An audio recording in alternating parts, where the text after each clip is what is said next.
एक दो एक पंडित जी ने इस मंदिर के लिए काफ़ी चीज़ें बताई। पंडित जी ने बताया कि जिसको संतान नहीं होती, अगर वो यहाँ आके मन्नत मांगता है तो उसकी मन्नत जरूर हम पूरी पंडित जी होती है। प्रणाम। पंडित जी, हम लखनऊ से चल के बनारस काशी आपके आए हुए हैं, तो वहाँ पे हमें पता चला यहाँ पे शंकर जी का बहुत अच्छा मंदिर है। तो हम यहाँ आए, दर्शन भी कर लिए।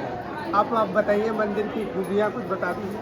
देखिए, यह स्थान जो द्वापर के पहले का है और यहाँ पर जो है पांडव भी आए हुए हैं। जी पंडित। जिसमें पांडवों का अज्ञातवास हुआ था, उस समय देवर्षि नारद जी जो है उनको वचन दिए, बताए श्री महाभारते वन पर्वणे युधिष्ठिरम प्रति नारदीय वचनम श्री मार्कंडे यश राजेंद्र तीर्थमासाद्य दुर्लभम गोमती गंगवे शैव संगमे लोक विस्तृते अग्निष्टोम वापनोति कुलंश्चैव समुद्रे।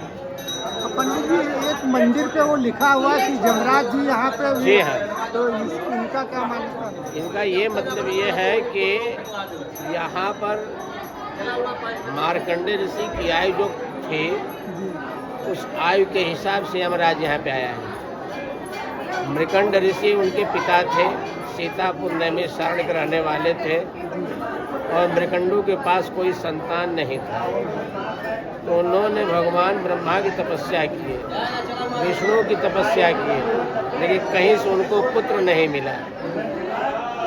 उन्होंने संतों से पूछा कि मुझे पुत्र चाहिए, तो किसकी वो पूजा करें, किसकी तपस्या करें? तो उन्होंने कहा कि भगवान शिव की आराधना करें। तो शिव की आराधना उन्होंने किया और शिव जो है उनकी तपस्या से प्रसन्न होकर के उनको वरदान देते हैं कि जो पुत्र मिलेगा, लेकिन वो अभी पुत्र अल्पायु। बोले प्रभु कोई बात नहीं। तो 5 साल की आयु का उनको वरदान मिला बालक को। तो जब पुत्र की प्राप्ति जब हो गई, उस पुत्र को ले करके जो है मृकंड ऋषि अपने पत्नी के साथ सभी संतों के यहाँ, सभी ऋषि महर्षि के यहाँ गए। सब लोगों ने आशीर्वाद दिया, ब्रह्मा ने भी आशीर्वाद दिया, विष्णु ने भी आशीर्वाद दिया। जब भगवान के शिव के पास गए तो शिव ने कहा दीर्घायु भव, जाओ यह बालक जो है 12 साल तक रहेगा। अब मृकंड ऋषि को ये ज्ञात नहीं हुआ कि 12 साल कौन सा 12 साल, कलयुग का 12 साल या द्वापर त्रेता सतयुग का कौन सा है, या किस लोक का है। लेकिन वो 12 साल समझ के कलयुग का। तो धीरे धीरे जब वो बच्चे की आयु जो थोड़ा बढ़ी तो उसका नामकरण हुआ जो है, तो संतों ने नाम रखा जो मार्कंडे। जब मार्कंडे उनका नाम रखा गया तो वो बड़े प्रसन्न हो गए। मतलब कि संतान कोई भी घर में हो, माता पिता के नाम से मिलता जुलता नाम होना चाहिए। उनका नाम मार्कंडे था। इसके बाद धीरे धीरे मार्कंडे की आयु जो है 11 साल बीत जाती है और 12वां साल जब इनका जब आता है तो 12वें साल में इनके माता पिता इनसे दूरी बना लेते हैं और दूरी बना करके उनसे जो है यही पूछते हैं मार्कंडे, क्यों हमसे दूरी बना रखते हैं, है ना? माता पिता से उन्होंने आग्रह किया कि आप लोग हमसे दूरी क्यों बना रहे हैं। मृकंडू ऋषि ने कहा कि तुम्हारी आयु 12 साल है, 11 व्यतीत हो गया, 1 साल और बाकी है। इसीलिए हम बोल रहे हैं कि मतलब जो है अब 1 ही साल बाकी है, तुम्हारे मर जाने के बाद हम लोगों का देख रेख कौन करेगा। उन्होंने कहा ठीक है, आप हमको पाए कैसे?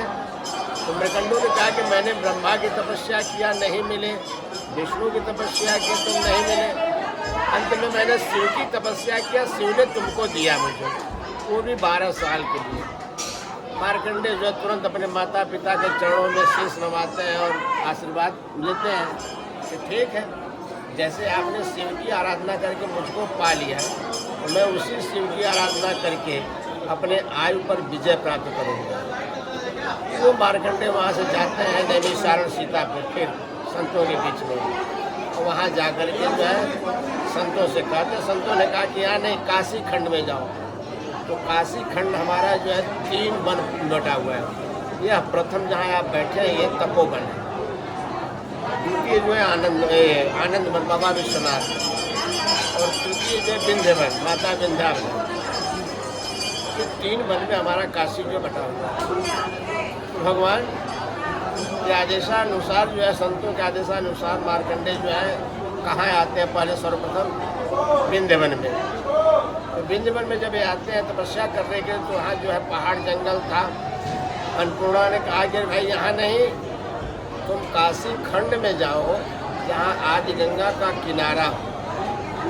यहाँ आदि गंगा नहीं है, काशी में जाओ और पंचकोश यात्रा करते हुए फिर वहाँ से मार्कंडेय चलते हैं, आते हैं तपोवन आनंदवन बाबा विश्वनाथ की नगरी में।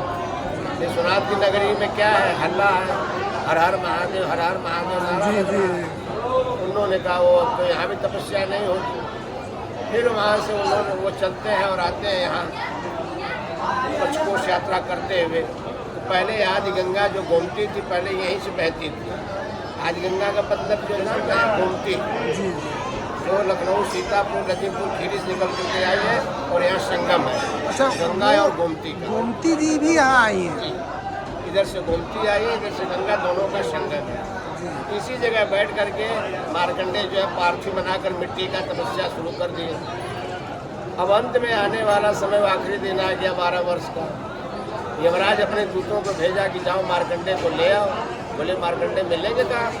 बोले काशी खंड में जो है आदि गंगा के किनारे बैठा हुआ है, तपस्या कर रहा है।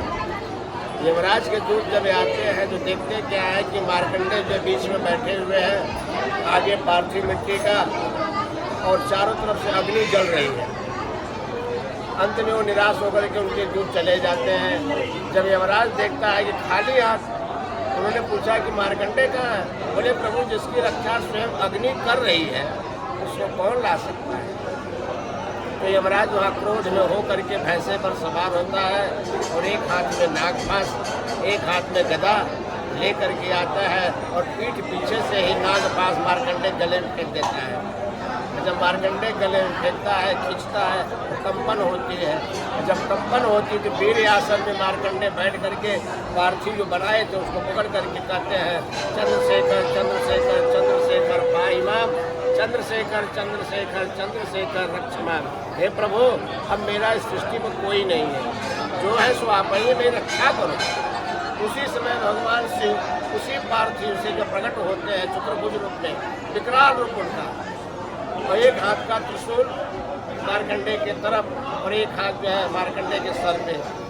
जब यमराज देखता है त्रिशूल मेरे पास आ रहा है, तो हाथ जोड़ खड़ा हो गया, प्रभु विधि का विधान तो आपने बनाया है, आप मुझे क्यों मारना चाहते? बोले नहीं, ये बालक जो ब्रह्मा का दिया हुआ नहीं है, विष्णु का दिया हुआ नहीं है, ये मेरा दिया हुआ बालक है। ये शिव लोक की आयु से इसकी आयु 12 वर्ष है। तो यमराज ने कहा प्रभु, आपकी आयु, ब्रह्मा की आयु, विष्णु की आयु क्या है? तो भगवान शिव ने कहा कि चतुर्युग सहस्त्राब्दी, 4000 वर्ष युग जब बीतेगा तब ब्रह्मा का 12 दिन होगा, और ब्रह्मा का 12 दिन होगा तो इनका विष्णु का जो 1 दिन, और जब विष्णु का 1 दिन होगा तो मेरा 1 पल होगा। तो मेरे आयु से बालक की आयु है, ये बालक अमर है। वही जो यमराज हार मार करके चला जाता है, और भगवान शिव जो है मार्कंडेय को उठाते हैं और पूछते हैं कि और बेटा सब ठीक है ना? बोले ठीक है गुरु, लेकिन अब आपको छोड़कर नहीं जाएंगे, आपको यहाँ रहना होगा। बोले अच्छा ठीक है, चलो तुम मार्कंडेय हो, हम तुम्हारे ईश्वर है, तुम्हारा नाम मार्कंडेश्वर रहेगा, नाम तुम्हारा होगा, पूजा मेरी होगी। बोले ठीक है, वो भी स्वीकार है, लेकिन वरदान दे दीजिए। बोले क्या? बोले यहाँ जो भी संतान के निमित्त, जिनको संतान नहीं हो रहा है, डॉक्टर से भी इलाज कराए नहीं हुआ कोई फायदा, ओझा सो का कोई दे कोई फायदा नहीं, तो संतान के लिए यहाँ आता, उसको संतान मिलना चाहिए, मिलता भी है। तो ये संतान और आयु की रक्षा के लिए यहाँ पर सिद्धपीठ स्थान है, यही मार्कंडेश्वर महादेव जी का महादेव। हर हर। पंडित जी को प्रणाम करते हैं, पंडित जी को धन्यवाद देते हैं। पंडित जी ने बहुत सारी अच्छी अच्छी बातें बताई मंदिर के बारे में, और हर हर भोले, जय भोले।